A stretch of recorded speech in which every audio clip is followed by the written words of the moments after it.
gentlemen, ladies and gentlemen, my name is Emily Carpenter, the Carpenter, aka possibly related to John Carpenter, the famous horror movie director, and or Sabrina Carpenter, the amazing pop singer from America's Got Talent. And I am Caswell Shaw, the Enigma, who did not just change his shirt just because we are filming the second episode of our podcast. And it's not exactly the second episode, this is episode 5 of the MNcast podcast. Indeed! And today we're going to share our stories all about acting auditions, acting school, drama parties, and of course, background work, film extra work. And it's very, very apropos that we are talking all of those aforementioned things because of this kind of shirt I'm wearing, because of the Bullet Club logo, and the emphasis is the bullet because this episode we may or may not be taking a lot of shots at a lot of people, so just bear that in mind as you're watching this preceding episode.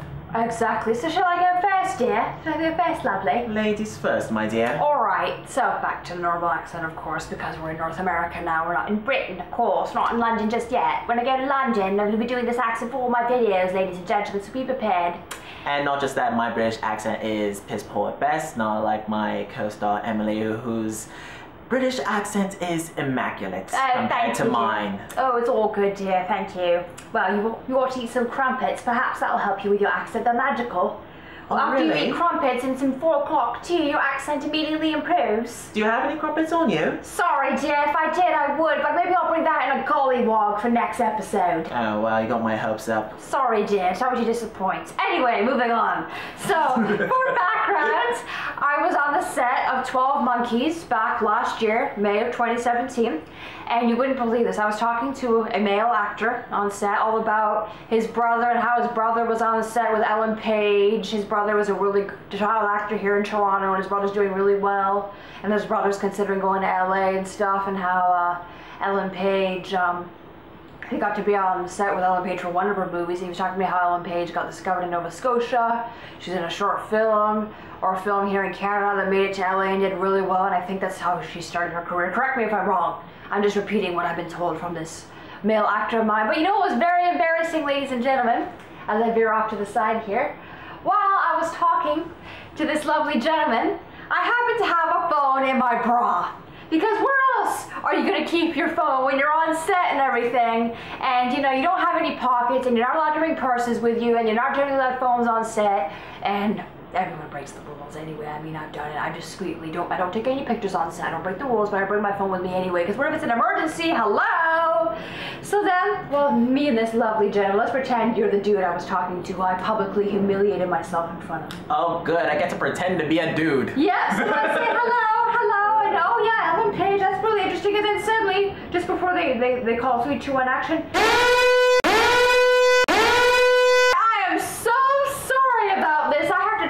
the timer off on my phone. Let me apologize here. I have to turn the timer off. It's kind of hard to notice, not just the phone in your bra, but anyway.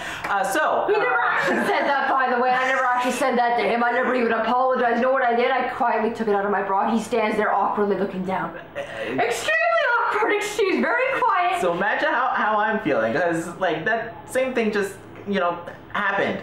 Oh, when I was acting it, though, I was reimagining it. It was a reenactment, so it wasn't the actual thing on set where I just met you for the first time. You and I are friends and go way back, so it's a little bit different. We go back to 2015. Okay. Not that far back, but you know what I mean. You get the gist. We know each other better than just some random dude who I met on set, and I'm pulling my freaking phone out of my bra. Very embarrassing, by the way. Yes, never again, never again. Learn lesson learned, Emily. Don't put timers on when you got your phone in your bra when you're waitressing, acting, doing whatever. Just don't do it, okay? Don't have sex in the missionary position. Just don't do it, okay? Like Mean Girls. That quote is from Mean Girls, by the way. I know you've never seen Mean Girls before. Okay. You're embarrassed to admit that, aren't you? No, it's not that I'm embarrassed to admit that. I just didn't expect that quote to come out of you. It's not good. You go, Glenn Coco. Okay, moving on to the subject now. Going back to 2015, there was a friend of mine, Gabriel Garucci. Hi, Gabe. Shout out to sorry Gabe. if I butchered your last name, but yeah, Gabe, if you're watching, yes. shout out to you, mate. He was the one that recruited me to this commercial. and I met a lot of great people. I didn't know you guys were friends. I didn't even know you guys knew each other. Oh yeah, we knew each other for a good number of years, maybe around 2-3 years. Cool. I've known the guy. He's really awesome to know, and Hi, Gabe. He's that kind of guy who basically knows everybody in the GTA film industry, and so he was part of this commercial, and he was telling me about it, how they were looking for more background extras to be part of it, and I'm just like, all right, I got nothing planned, and what do I got to lose? So I could use some extra money, and I signed up for it. And long story short, it's this commercial that we spent a good 13, 14, 15 hours at best, and Gabriel, God bless that dude for giving me a ride home, because by the time we finished, it was close to 1:30 and the TTC was about to stop running, to the point to where I could go to one station and I would probably have to take like a night bus back, and the night bus here in Toronto is straight up abysmal. Oh, horrible. So, okay, that wasn't the worst part. The worst part is how strenuous and how egregious the demands were for the last scene, where it was a multitude of shots, and there was this whole coming of age, coming together type of a commercial, where different people from different backgrounds and different nationalities and different what you call it? Shoot, I'm blanking on it. Different working careers. Thank you. I don't know why that took me an hour and a half to figure it's out. It's all good. Different careers are coming together. There were some actors that were playing people from the military. Also, I met an amazing girl, Shannon, who is the Cable 14 host of the Artist Toolbox. So nice. Shannon, shout out to you. I hope you're doing well as well. Artist Toolbox, never heard of that. Cool. Yeah, it's a show on a Hamilton network. Oh, nice. I was trying to find it here in Toronto. Okay. But yeah, I digress. Again, hope she's doing well. She was another person I met at the set, and awesome. So she was the one playing one of the military recruits. I think I was playing a pedestrian, but they told she was in the group where they were done with them, and they kept a certain amount of people. They kept the remaining background characters for a raining scene in Tokyo, and of course this was my first time in an actual background commercial, so I was trying to think to myself, how are they going to make it rain when it's not raining? True. So they had this row on the very top of the roof of a building, where they would have, I'm not sure if it was a hose or heavy sprinklers to come down to make it look like it was raining, but I was trying to be the smart person and remember the fact that the background agent told us to bring a second pair of clothing, to bring towels, bring extra socks or what have you, because I didn't realize until that moment that was the reason for a second pair of clothing. I thought it was because we were going to be working in the hot sun and we would just be so sweaty to the point that we probably would need to change of clothes just, you know, to hide body odor. But that showed how much I knew about background acting, and it's like we got rained on so much so that we were shivering. That it was hot at one point, but it sure as hell didn't matter. We were all cold as dicks. It was just so bad. I have stories from drama school all about when girls get drunk and rowdy at a party in the Christmas of 2014. Some of these girls are still on my Facebook, some of them aren't. It's all good. No hard feelings, ladies. You know, I was the only sober one there. I knew I had to go and take transit back home, back to Mississauga at 1 or 2 in the morning. I was prepared to take transit, therefore I wasn't going to drink. Because common sense tells me you need to find your directions to get back home in the freezing cold weather. At 1 or 2 in the morning, yeah, you shouldn't drink too much. I had one drink and that was it. So I was relatively sober compared to everyone else at the party. The girls start stripping down to the lingerie and their underwear, trying to come on to me and everything else. I'm just like, you know, I'm not really comfortable with this. And then I had no choice but to stay at the girls' apartment overnight, because the buses out to Mississauga stopped running. At around 11 o'clock that night. I think it was 11 Saturday o'clock. night, Friday night, I think. For some reason, they weren't running that day. There was construction going on. The subway wasn't running. Some subways, I think, stations were shut down that night. Well, good to know it's not just the TTC that has subway problems. Oh yeah, Mississauga Transit isn't much better than ladies and gentlemen. Back when I lived in Mississauga, that is. But anyway, it was really frustrating because, like, one of the girls ended up cheating on her boyfriend.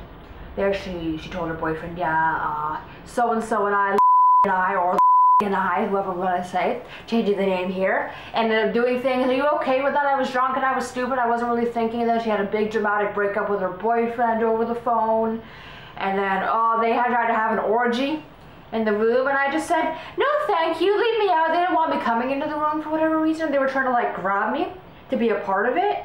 And I actually could have charged them with sexual assault if I wanted to, by the way. But because I'm not that type of person, I forgive. And everything, you don't forget. You never forget these things, but you forgive. Anyway, they could have gotten into serious trouble at the college, even if it was outside of acting drama school, they still could have gotten into serious trouble for doing that. So, any comments on this? You're speechless. You look at horror, you're in a state of disbelief right now. You're utterly shocked and horrified, I can tell. Okay. Wow. I had, okay. A f***ing orgy. Yeah, pretty much. One guy and two girls in the room. Three, so whatever you want to call it. Oh, and another girl too. Sorry, so there were 3 girls and 1 guy. Yeah, 3 girls and 1 guy in one room.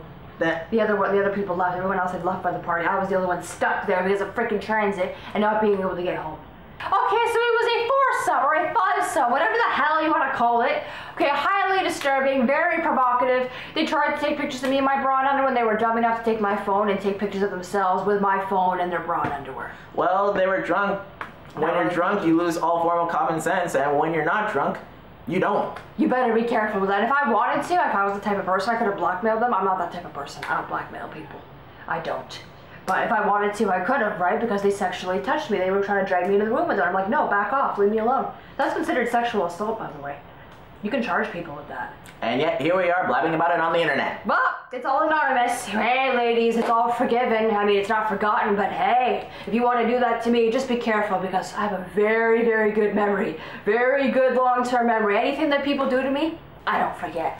I'm glad you're one of the few people in this world who lives in 2018 and can say that they have a long-term memory. Yeah, very good memory. I have a good memory, good hearing. I doubt that I'll forget anything you do to me. Yeah, and the things that you probably have heard too, so it's like, okay, well, that's not great. Anyhow, moving right along. Because you're not a part of it. Yeah, I had another story from back where I almost passed out from low blood sugar when I was on the set of Rain in September of 2016. And the lady was nice enough to get me some gluten-free bread because I had a gluten allergy at the time. And she served it to me as if I was unionized. I'm not even union, and they're treating their set like they're non-union, like they're ACTRA members, which I really appreciated. That was really awesome. Oh, and I made a nice friend on set. We haven't talked in a while. Michelle, shout out to Michelle. We haven't talked in a while. But yeah, that's another story where they treated me really well. I was passing out while she was doing my hair and makeup. And she had to call the medical people, the first aid people, whatever you want to call it. There was a doctor there on set, you know, good set and everything. And that's why I really appreciate where sets treat their non-union members as if they were ACTRA. I really, really appreciate that. I really like that. Because apparently there are some sets that don't really give a crap about you. No, and they'll treat you like you're a herd of cattle, like you're a cow. Moo! Moo! You look highly disturbed right now. Like you're a herd of cattle, right? Like you're a cow. Repeat after me. Moo! Moo! They treat you like you're a freaking cow. Getting to my point here, okay? Sorry, ladies and gentlemen. Moo! Moo! Boo-hoo! Boo! Boo for treating us like cattle! Moo! Sorry, I know I'm going a little crazy. I just did that for entertainment purposes to emphasize the point how I don't like being treated like a freaking cow. Okay? Thank you so much for watching. I'm glad I got you to laugh. My Instagram is EmilyC Official, EMILLC Official. My other YouTube channel is Em's Diary, EMZ Diary. If you're American, sorry, if you're Canadian, it's Z. If you're American, it's Z. And my Instagram is Casual Shaw, and I got nothing else because social media. Okay, so that we don't get all that mixed up. Yes, thank you so much for watching. I'm going to put this video on Facebook profile, Facebook page, Emily.Catherine with a C.Carpenter, and spreading it all over social media, despite what you say about F social media. I say screw social media. She's the social media wizard out of the two of us, clearly. Yes, subscribe and share with all your fellow ladies and gentlemen. Thumbs up, thumbs down, whichever you like. Thank you so much for watching, and no hard feelings to the ladies at the almost orgy party. Toodaloo! And until next time, I also bid you a farewell. Goodbye and good night. Okay, bye-bye.